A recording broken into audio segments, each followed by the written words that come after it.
bonjour à tous, je suis ravie de vous retrouver pour cette guidance du mois de septembre. J'espère que vous avez passé un bel été, que vous êtes reposés, ressourcés, que vous avez profité de toute l'énergie de l'été qui est un peu particulière. C'est un mélange on lâche le rythme habituel, on ralentit un peu et en même temps, je ne sais pas si vous avez ressenti une espèce d'effervescence comme ça, en tout cas, moi, c'est ce que j'ai remarqué autour de moi, une espèce de joie qu'on n'avait pas vue depuis longtemps et qui fait du bien. J'en ai profité et j'espère que vous aussi. C'est reparti, on rembarque pour cette nouvelle année qui arrive. J'ai plusieurs jeux à vous présenter, dont 2 nouveaux sur la chaîne, mais ils ne sont pas nouveaux dans ma collection. J'ai envie de papoter, je vous le dis tout de suite, ça fait longtemps que je n'ai pas fait une vidéo. Et là, j'ai envie de papoter. Donc, pour les plus pressés, je vous invite à aller en barre de description à la minuterie. Mais avant ça, je vous rappelle que comme tous les mois, je propose un concours pour vous faire gagner, le lot à remporter. C'est une guidance personnalisée avec moi qui se passe en visio. Je fais ça depuis quelques mois déjà et j'apprécie de vous rencontrer, j'apprécie de vous faire plaisir, j'apprécie ces moments partagés, c'est ce qui manque un petit peu sur YouTube et j'ai encore du mal à m'y habituer. Mais c'est comme ça, c'est un choix, hein. Je ne regrette pas d'avoir ouvert ma chaîne, mais c'est un peu frustrant de ne toujours pas savoir vraiment à qui je parle et à qui je m'adresse. Et du coup, voilà, concours. Qu'est-ce qu'on met ce mois-ci comme émoticône en barre de description, enfin en commentaire? Je sais pas, qu'est-ce qui pourrait représenter la rentrée à part le stylo, le cahier, on va dire. Un smiley. Vous savez, le rond avec un grand sourire, celui qui est content. On va se donner un peu d'énergie positive et avec un bon smiley, allez, on se met en condition, on attaque la rentrée avec positivité. Donc un petit smiley en commentaire. Vous n'êtes pas obligé de commenter du tout, hein, si vous n'avez rien à dire ou si vous êtes un peu timide ou vous n'avez pas l'habitude de commenter, il n'y a pas de souci.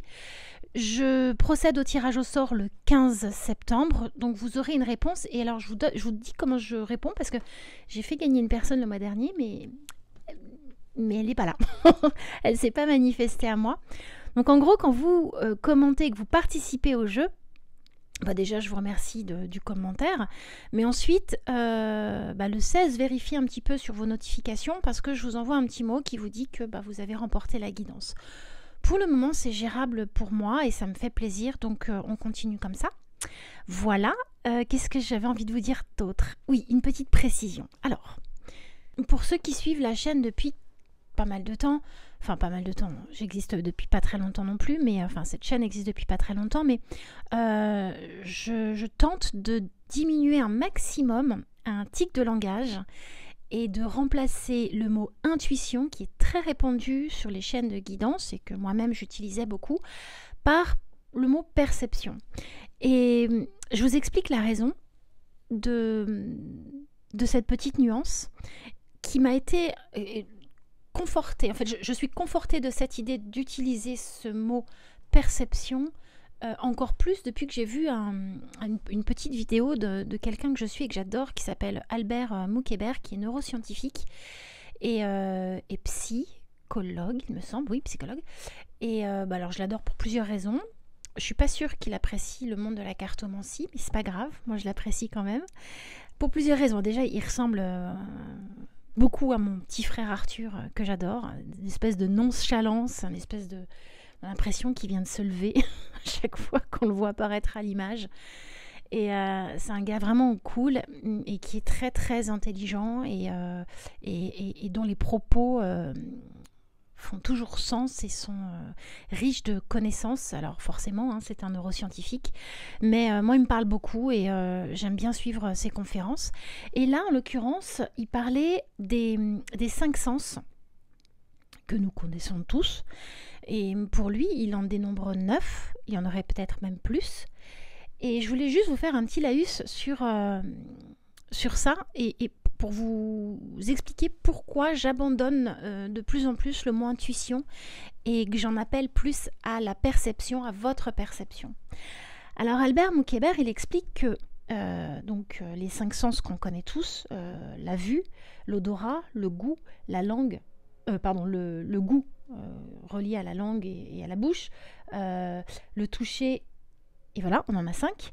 C'est les 5 sens communs communément appris à l'école. Voilà. Et pour lui, il ne comprend pas pourquoi les 4 autres que je vais vous expliquer ne sont pas pris en considération et sont hyper intéressants, hyper importants. Alors pour lui, le premier, ce serait la nociception. Donc ça, c'est la capacité à ressentir la douleur. Elle est différente du toucher. Si je me tape le petit orteil sur le coin d'une table, je vais avoir très mal. Mon orteil a touché la table et de ce fait, il y a douleur. La nociception, c'est plus une sorte de douleur, entre guillemets, un mot ressenti de l'intérieur qui n'est pas forcément dû à un contact avec quelque chose. Il parle par exemple du mal de tête ou d'une douleur à l'estomac. Et bien, tout ça, ce sont des ressentis qu'on a, des sensations, et il les regroupe dans ce qu'il appelle la nociception. Il y a aussi la proprioception. Donc là, c'est la position du corps dans l'espace, alors qui est liée à l'oreille interne, et à l'œil, la vue. Et il explique par exemple que si on ferme les yeux et qu'on se penche, on penche la tête ou on penche son corps en avant ou en arrière, on arrive à savoir où on se situe dans l'espace. Il parle aussi de la thermoception qui est liée à la chaleur et au froid, mais pas forcément vue de l'extérieur, comme par exemple en hiver on a froid, on se couvre, en été on a chaud, on se découvre. Là il parle plus de la thermoception comme liée à la chaleur et le froid que l'on ressent de l'intérieur. On pourrait donner l'exemple de la fièvre. Durant une fièvre, on a chaud, on a froid, c'est plus de l'intérieur. Et le 4e sens dont il parle, c'est l'interoception. Alors là, l'interoception, c'est notre capacité de ressentir notre corps, mais de l'intérieur. Un mal de ventre, une crampe, elle n'est pas forcément due au toucher, mais à la sensation d'une douleur interne. Elle est encore différente de celle que je vous expliquais précédemment. Et alors ces 9 sens, ils sont super importants pour comprendre plein de choses, mais aussi et notamment pour les troubles autistiques. Et c'est dommage qu'on prenne en considération, qu'on se limite aux 5 sens. Et ça me semble important dans le langage que je vous propose d'utiliser, que j'utilise sur ma chaîne, à savoir le mot perception plutôt qu'intuition, malgré que ce soit 2 termes plutôt très proches, il y a quand même une différence de processus mental. Et dans mes guidances, je vous propose plus de vous connecter à vos perceptions plutôt qu'à votre intuition. Alors, c'est un choix de ma part et je vous explique pourquoi. Parce que la perception, elle implique une présence consciente et un engagement. Ça engage vos sens, vos ressentis, votre regard intérieur et aussi votre capacité à observer ce qui se passe en vous au moment où je vous fais le tirage, au moment où je fais la lecture des cartes, au moment où vous entendez cette guidance. Alors que l'intuition, c'est souvent présenté comme une sorte de flash ou d'instinct profond. Moi, je l'associe vraiment à un instinct animal, celle qui sauve un peu du danger, celle qui nous permet d'éviter le danger. Et ça peut sembler un peu plus mystérieux et presque passif du coup, parce qu'on est dans une sorte d'impulsion et presque de sauvegarde de son... Je sais pas trop comment déterminer... Oui, une intuition qui nous préserve et qui nous met en garde et qui nous empêche, qui nous évite de.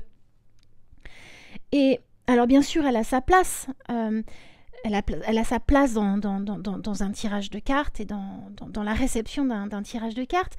Mais ce que je souhaite plus valoriser, c'est une approche où vous êtes pleinement acteur de votre tirage. Ce tirage à 3 choix, vous choisissez une guidance et vous appropriez cette guidance que je vous lis, mais finalement elle est à vous. Et du coup, je trouve que en écoutant vos réactions, vos images mentales, peut-être même vos émotions, qui seraient en interaction directe avec les cartes et ce que je vous en dis, je trouve ça plus intéressant et plus profond dans, dans l'écoute et dans la réception surtout du message. Et la perception, ça permet vraiment un engagement qui est plus conscient. Et elle vous aide à capter les symboles, peut-être les échos intérieurs. Et ça aide aussi à accueillir les cartes. En fait, on les accueille sans chercher forcément une réponse toute faite, mais en se mettant à l'écoute de ce qui résonne et de ce qui se passe en vous, dans vos sensations. Et en choisissant votre tirage, comme je vous le disais, je vous conseille de vous laisser plus guider par ce que vous ressentez. Vous ressentez d'une image, d'une couleur, d'un symbole, d'un nombre. Et en fait, c'est pas juste un choix intuitif, c'est un acte de perception qui commence le dialogue entre les cartes et vous. Moi, je suis juste là pour encadrer et lire. Mais la perception, ça permet vraiment de se lier à nous-mêmes et d'être plus réceptif dans les ressentis et dans l'écoute de ce qui se passe et de ce qui se joue. Ça nous rend plus acteurs finalement. De mon point de vue, ça nous rend plus acteurs de manière générale dans notre vie, quoi. Alors l'intuition, bien sûr, je ne la mets pas de côté. Hein. Elle nous sauve. Mais là, voilà. Alors, je vous présente mes cartes. Je suis désolée, ça a été un peu long. Hein. Je ne sais pas si vous êtes restés jusqu'au bout, mais bon. Alors, on utilise quoi ce mois-ci? Tarot Rider, tout simple. Ça fait longtemps que je l'ai... Enfin, longtemps. Ça fait quelques temps que je ne l'ai pas sorti. Les cartes divinatoires d'Algariel, qui ont été dessinées, il me semble, oui, par Alcide Nathanaël. J'aime beaucoup. C'est un oracle qui peut paraître sombre, mais pas du tout. C'est des encres. Il me semble qu'il y a peut-être un peu de fusain aussi. Et je l'aime beaucoup. Alors un petit jeu, hein, je continue dans ma série Jeux pas fait pour. Jeux pas fait pour, mais tellement fait pour en même temps. Jean-Michel Alberola, alors qui nous a sorti un jeu, mais c'est toujours pareil, c'est un artiste en fait qui a fait qui expose hein, dans des grands formats, qui exposait, je crois, je ne veux pas dire de bêtises. Et il a sorti donc des formats cartes de ses tableaux. Et je trouve ça assez pas mal pour ce mois de septembre, cette rentrée qui semble assez agitée. Voilà, c'est un peu de rébellion, la séparation des événements et des sentiments contre, avec une espèce de... Voilà, un groupe paysan en attente, une autarcie autoritaire. Et je le trouve quand même assez causant. Et c'est marrant parce qu'il nous a noté ni belote ni poker. Musée des Beaux-Arts de Chartres. Et voilà, je l'aime beaucoup. Donc on va l'utiliser aujourd'hui pour une petite carte conseil. Ce sera notre carte conseil. On y va, c'est parti. Je vous propose de choisir entre les 3 images qui vont suivre et d'aller directement à la barre de description en minuterie pour accéder directement à votre guidance. Je vous dis à tout de suite.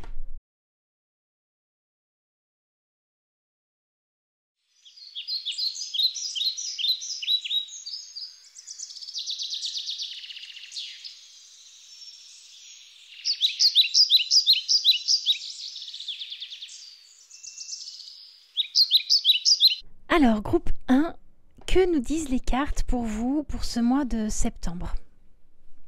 Vous avez eu la carte du 2 de coupe. Vous allez pouvoir compter ce mois-ci sur les autres. Alors, on compte pas que sur les autres, mais les personnes autour de vous avec qui vous vous sentez connecté, vous vous sentez comme dans une sorte de cocon, de bienveillance, d'amitié, de quelque chose de réconfortant. Là, cette carte, elle vous dit que pour ce mois-ci, les autres, ceux dont on vient de parler, les personnes bienveillantes autour de vous, vont peut-être pouvoir vous aider à aller comme ça dans un élan de visite de l'extérieur à vous. Il y a peut-être besoin d'être sorti d'une situation de vous à vous qui vous semble insurmontable. Je vous dis ça parce que vous avez eu la tour. Et la tour, qu'est-ce qu'elle nous dit? Elle est associée à cette petite carte de la vitalité. Alors, pour ce mois de septembre, il y a une envie très pressante de s'exprimer ou d'exprimer quelque chose qui bloque. Mais cette envie, elle a peut-être été trop restreinte, et parce que trop restreinte, là on sent que ça bouillonne et que c'est sur le point d'éclater. Et comme un besoin foudroyant de crier tout ce qu'on a sur le cœur, tout ce qu'on a sur le ventre, tout ce qu'on a à l'intérieur des tripes, mais qui a été peut-être contraint. Ça touche pas mal, je pense, à l'émotion et le cœur, le verbe qui exprimerait ce qui se passe dans le cœur et dans le ventre, mais ça a peut-être été vraiment contraint. Cette carte de la vitalité du jeu d'Algariel nous dit qu'il y a peut-être un besoin de stabiliser quelque chose qui ne l'est pas pour le moment, comme une sorte de... quelque chose à exprimer enfin. Et ça plombe un peu la vitalité.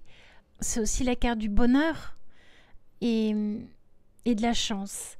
Il y a quelque chose qui semble vous coincer. Alors peut-être que c'est vous-même qui vous êtes restreint, et c'est le sentiment que j'ai. On va revenir sur les cartes qui suivent, mais comme s'il y avait une sorte de menace intérieure qui vous dit, si j'y vais pas, en fait c'est pas possible de pas y aller.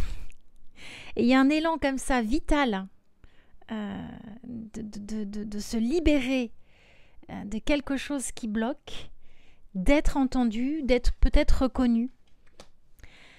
Que nous dit la carte de la justice et cette carte où on voit un train qui est bloqué parce qu'accidenté. La carte de la justice représente en fait ce qui va se passer hors de nous, en dehors, dans l'ambiance générale de ce qu'on traverse au mois de septembre, ou tout simplement dans notre entourage. Alors ça peut être l'entourage proche, mais ça peut être aussi l'entourage, le travail, les collègues, ou peu importe. Mais c'est aussi une carte du besoin de comprendre quelque chose qui bloque. C'est associé à la carte du blocage. Et ce que vous vivez de l'intérieur et ce qui se joue autour de vous, une sorte de besoin d'équilibre, de stabilité, c'est pas en raccord en fait. Ce qu'il y a autour de vous, c'est plutôt un environnement relativement stable, relativement juste, mais comme s'il y avait une sorte de blocage entre ce que vous vivez et ce qui se passe autour de vous. C'est pas du tout raccord. Ça crée un blocage, et ce blocage, il est peut-être dans le lien et dans le rapport à l'autre, qui n'a peut-être pas saisi qu'il y a un vrai besoin de s'exprimer, de sortir quelque chose. Mais là, dans l'énergie principale du mois, sur laquelle vous pouvez vous raccrocher, vous avez, vous appuyez, vous avez eu la 2 de coupe. Et c'est elle qui vous invite justement à venir à la rencontre de l'autre, des autres, d'une situation qui bloque, qui est pesante et pour laquelle vous êtes peut-être un peu en retrait. Et ce retrait, il a duré peut-être trop longtemps. Et il vous empêche d'être vraiment dans quelque chose de plus serein. Il y a une volonté, une envie de se libérer de quelque chose. Et une sorte de décalage avec l'extérieur, une sorte de blocage, alors visible ou pas, ressenti ou pas, mais en tout cas, il y a un besoin d'équilibrer. Cette carte qui viendrait essayer de mettre en lien ces 2 énergies, vous avez eu donc la carte du 7 de coupe et celle du pendule. La carte du 7 de coupe, elle vous dit quoi? Elle parle de ne pas se laisser aller, de ne pas se laisser bercer d'illusions. Alors peut-être les vôtres, celles que vous percevez, celles que vous imaginez, mais en tout cas, il y a peut-être aussi une peur de prendre le risque, ce qui serait assez cohérent avec ce qui se passe là. Dans le sens où tenter l'expression, la communication, sortir un petit peu de sa réserve, va peut-être vous demander avant tout de préparer le terrain, parce que cette carte de la tour, c'est quelque chose de fulgurant qui arrive d'un coup comme ça, on ne sait pas d'où, et bim, ça arrive, et voilà. Donc, avant que ça sorte un petit peu n'importe comment, cette carte, elle vous conseille de préparer le terrain avant que ça prenne l'avantage sur vous et que ça sorte à votre insu. En fait, je m'explique. La carte de la tour, elle vous dit attention. Il y a quelque chose qui risque de sortir fort et n'importe comment. C'est-à-dire que là, les gens, quand ils vont avoir fini leur chute, ils vont être un petit peu cabossés. Et il y a cet élan vital là qui pousse derrière. Donc, une sorte de blocage entre l'extérieur de ce que vous vivez et ce que vous vivez qu'il faut vraiment débloquer tout simplement, mais pas débloquer n'importe comment, et c'est ce que nous dit cette carte. Ce 7 de coupe vous propose de saisir une opportunité, peut-être l'opportunité de ce qu'on a vu au départ, se relier, se lier à l'entourage, à des personnes bienveillantes, vous permettrait de passer à l'action et pas n'importe comment. Il y a peut-être un petit travail de reconnexion à faire.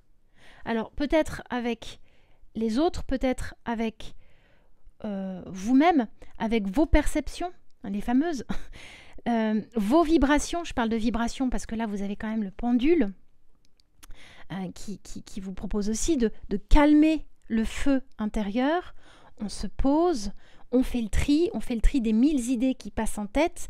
Avant de passer à l'action, on prend le temps d'analyser ce qui se passe en nous, les vibrations, l'énergie. On essaie de pas... Alors, effectivement, on sent qu'il y a quelque chose qui a été contraint et qui a vraiment besoin de sortir. Mais avant que ça sorte n'importe comment, reconnectez-vous avec votre ressenti pour prendre peut-être conscience de ce qui bloque, en ayant à l'esprit une sorte d'équilibre. L'équilibre, peut-être que vous n'avez pas envie de bousculer de ce qui se passe à l'extérieur de vous, mais il y a peut-être aussi une possibilité, en essayant de faire le tri, de ne pas partir dans tous les sens, de se relier comme ça à ce qu'on ressent. Et ça vous permettrait peut-être de vous dire, ou de comprendre, qu'est-ce qui a réellement besoin d'être exprimé et comment je peux le faire au plus juste de ce que je suis, mais aussi de ce qui peut être compris. Et est-ce que ça peut être compris ? Et c'est peut-être ça le blocage, c'est peut-être ça aussi qui vous a restreint, c'est peut-être de se dire, mais de toute façon, ça ne sert à rien que je le dise. Personne qui peut comprendre.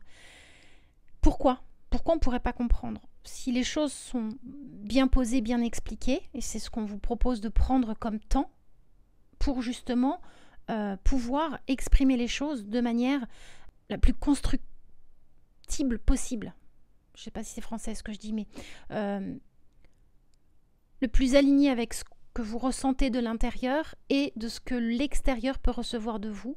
Une espèce comme ça d'équilibre à trouver. Le conseil, le sentiment joyeux. Elle est pas mal cette carte, je la trouve sympa. Il y a vraiment une envie, un besoin de se libérer pour respirer de nouveau, pour respirer à nouveau, pour se sentir à nouveau. Se sentir peut-être plus léger. Cette carte, elle vous invite à vraiment vous libérer pour accueillir de nouveau cette sensation de légèreté joyeuse, se délester d'un poids qui est bien trop imposant. Il y a une vraie envie, une vraie volonté de lâcher un peu, de lâcher les chevaux, là, d'y aller d'un coup. Mais attention, peut-être pas... Voilà, si vous voulez que ce soit efficace, on vous conseille quand même de peut-être prendre conseil auprès de personnes en qui vous avez confiance, peut-être prendre juste appui et l'élan qui vous permettrait de poser les choses calmement, de faire un peu de tri pour ensuite y aller. Voilà. Mais en tout cas, ce mois de septembre, il y a quelque chose à libérer et tant qu'à faire, on peut tenter de le libérer correctement de manière à ce que ce soit hyper positif et hyper constructif pour la suite. Voilà, j'espère que ce tirage vous aura parlé, plu. Je vous dis à bientôt. Salut, salut!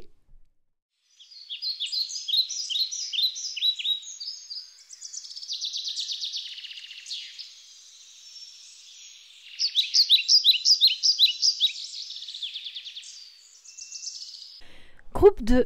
L'énergie sur laquelle vous allez pouvoir vous appuyer pour ce mois de septembre, c'est le beau cavalier d'épée. Alors le cavalier d'épée, il est déterminé dans ses idées, il est focalisé, il est focalisé sur sa mission et il veut tout défendre, coûte que coûte. Il a une belle énergie combative et un peu comme une incarnation de j'y crois.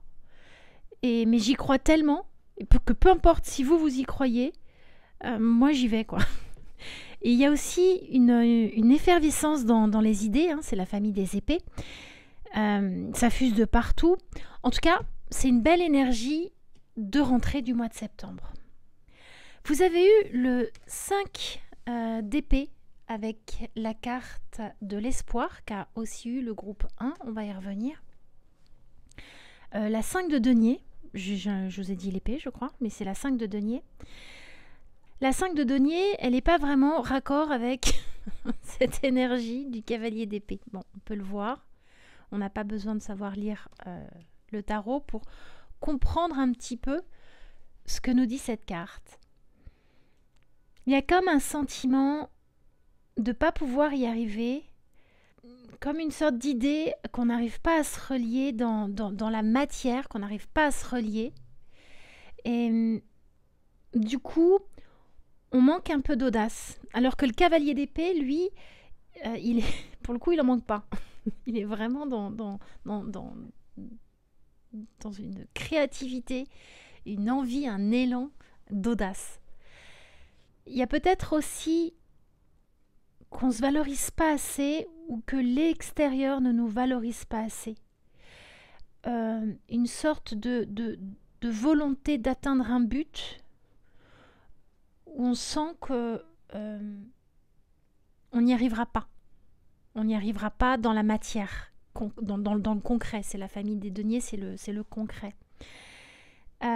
Cette carte, elle est aussi, donc du coup, comme je vous disais, associée à celle-ci, qui est l'espoir. Je trouve qu'elles se font bien résonance parce que on ne perd pas espoir. Elle nous invite à nous relier aux relations plus stables pour envisager quelque chose de nouveau. C'est ce que ça va nous dire ici aussi. Ces deux cartes, elles vous conseillent de vous relier aux autres. Mais sauf que les autres, c'est représenté par cette carte de la mort. Alors, moi, cette carte de la mort, je l'aime beaucoup. Je l'ai même en fond d'écran sur mon téléphone parce que je trouve que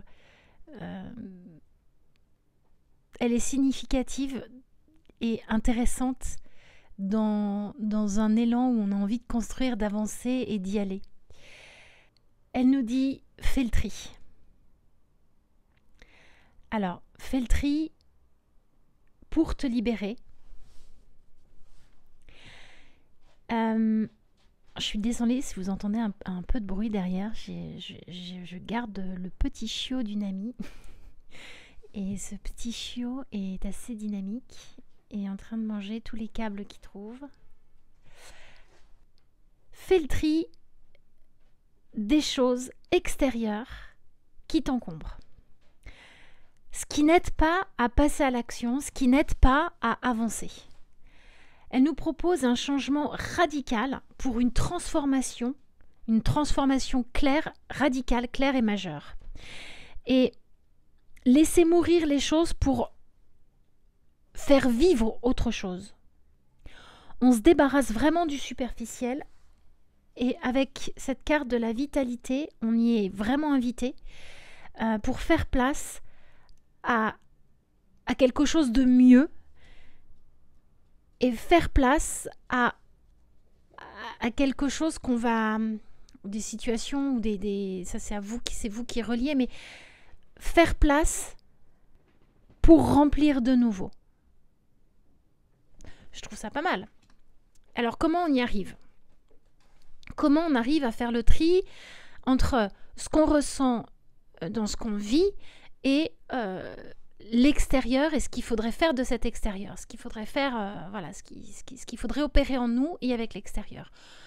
On a cette carte du 10 de denier, cette belle carte du 10 de denier, avec la carte, il me semble que c'est le gardien de la nuit, c'est une chouette. Je pense que c'est plus une chouette qu'un hibou, mais bon. En tout cas, c'est le gardien de la nuit. Sortir de l'ombre et des peurs. Là, on y est. Pardon. Là, on y est clairement. Sortir de l'ombre et des peurs, peut-être de la méfiance, pour agir et toucher enfin la sérénité de ce 10 de denier. Le 10 de denier, c'est la sécurité matérielle.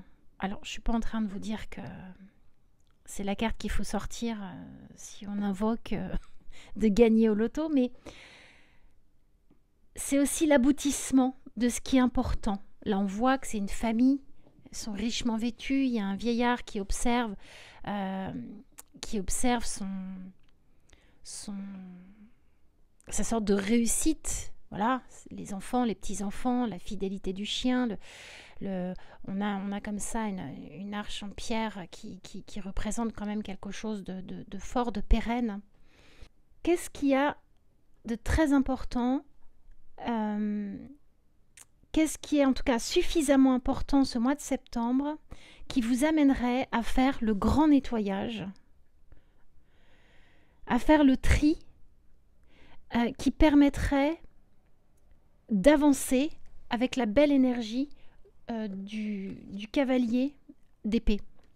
Bon, il est un peu fougueux aussi, mais en tout cas, ce qui nous permettrait de ne pas rester plombé dans quelque chose de lourd, ce serait sûrement de faire le tri, faire un grand coup de ménage et libérer les idées et passer à l'action de la concrétisation. C'est quand même 2 cartes de denier sur 4 cartes de rider. Donc, qu'est-ce qui pourrait me libérer? Où je dois faire le tri? Qu'est-ce qui pourrait me libérer pour que je puisse concrétiser les idées et passer à l'action? Mais pour ça, il faut sortir des peurs de la nuit. Alors, il y a des gens qui n'ont pas peur de la nuit et qui adorent la nuit. Mais symboliquement, la nuit, elle est plutôt reliée à toutes nos peurs, à tout ce qui... Voilà, on est seul face à soi. On cherche le sommeil. Alors parfois, on s'endort très bien. Et puis parfois, c'est le moment où on va se coucher. C'est peut-être le moment où ça commence à tourner dans la tête et à tourner en boucle et à ruminer. Le conseil avec le bel oracle de Jean-Michel Alberola. L'âge d'or. Alors attends, l'aération de l'âge d'or. L'aération. Bah oui, c'est ce qu'on vous demande là. Hop, allez, on aère un peu, on fait le tri. On fait le ménage autour de nous. On se plombe plus avec ce qui est pas utile. Ce qui n'est pas utile à notre avancée, ce qui nous fait courber les chines, ce qui nous fait avancer péniblement, on s'en débarrasse, on allège le sac à dos. L'âge d'or, c'est quand même une période assez florissante où les grandes choses s'accomplissent. Et moi, je trouve qu'elle fait pas mal écho avec celle-ci. C'est l'abondance. Et cette carte, elle vous conseille de croire en vos capacités, en vos possibilités d'action. Elle vous pousse à la transformation. Elle vous pousse à aller vers des choses plus riches, plus riches de sens, plus riches d'envie. Voilà, on ne reste pas bloqué par ça. Voilà, groupe 2, j'espère que ce tirage vous aura parlé, vous aura plu. N'hésitez pas à liker, à commenter, participer, pourquoi pas, au concours que je propose dans les guidances mensuelles. Et vous abonner si vous n'êtes pas déjà abonné. Je vous dis à bientôt. Salut, salut!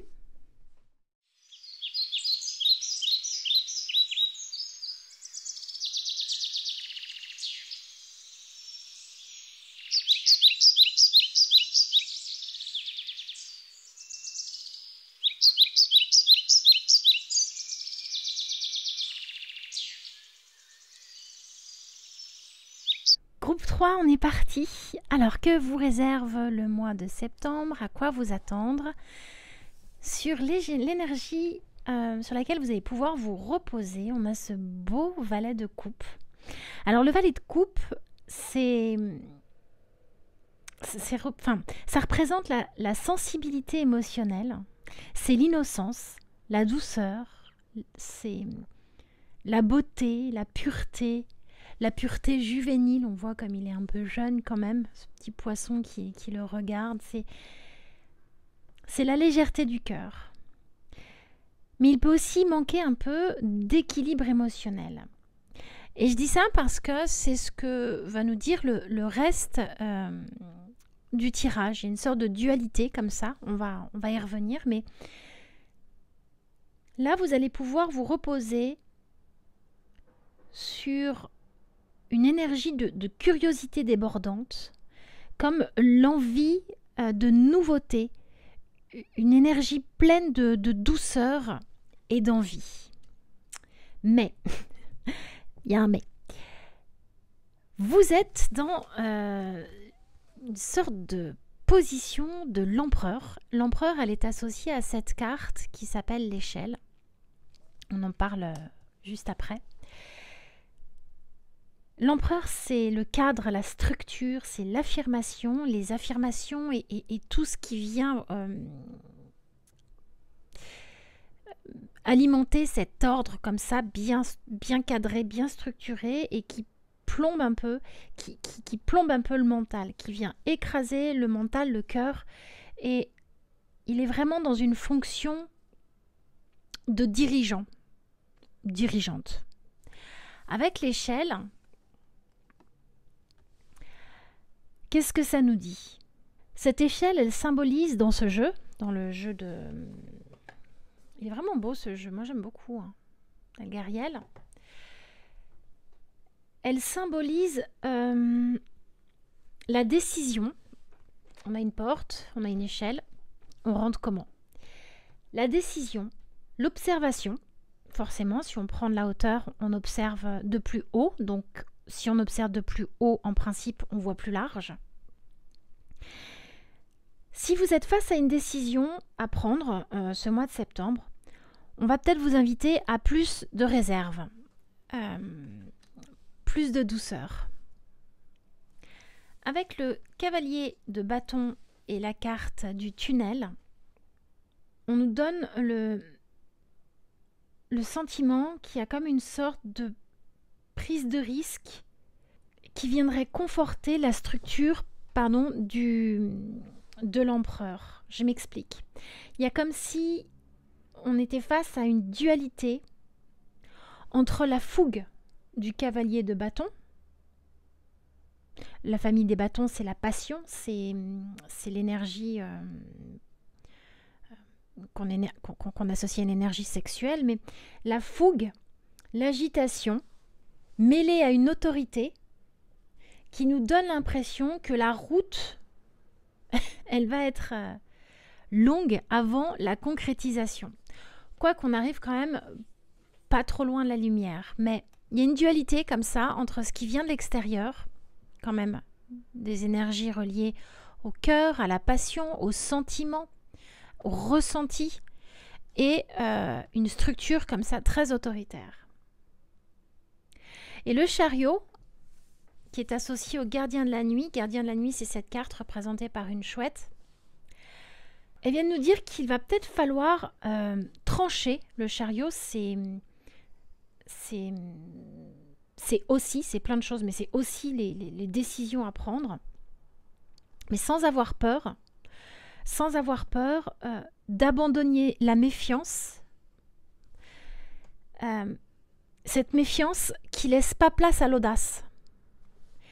Et comme si la décision à prendre, le choix à faire, devait être tellement minutieusement préparé qu'on est plus focus sur la préparation pour éviter l'action. Même si l'empereur, il envoie ses troupes, il n'envoie pas ses troupes comme ça, il gouverne pas comme ça, il y a une préparation mentale, matérielle et physique. Comme si cette préparation, s'il y a un choix à prendre, une décision à prendre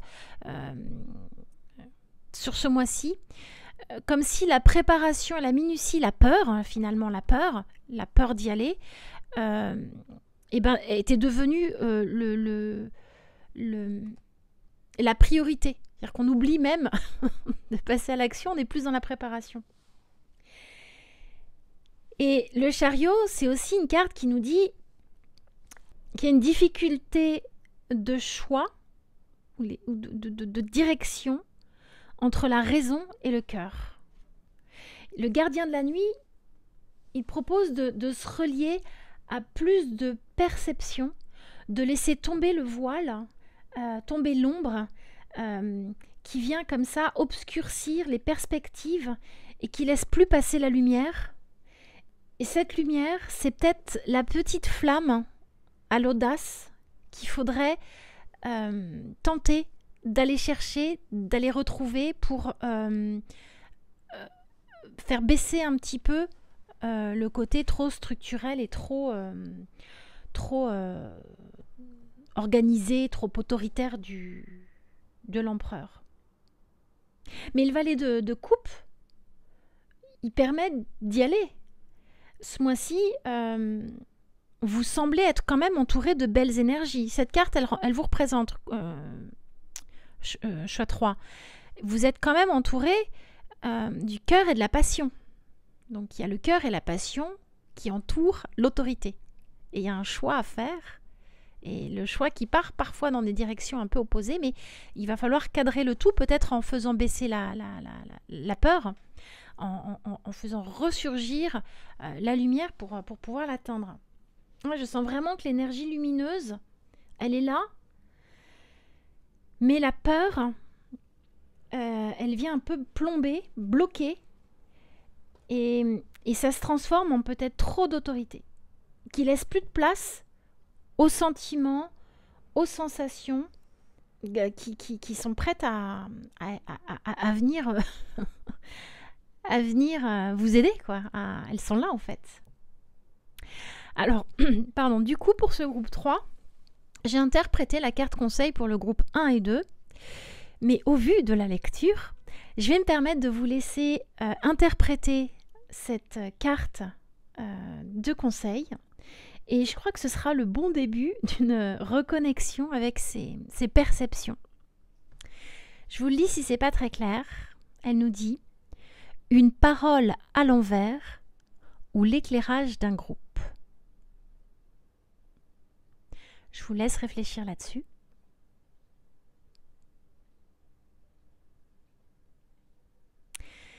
Et je vais vous souhaiter un bon mois de septembre. J'espère que ce tirage vous aura parlé, inspiré, aidé. Je vous dis à bientôt. Salut, salut!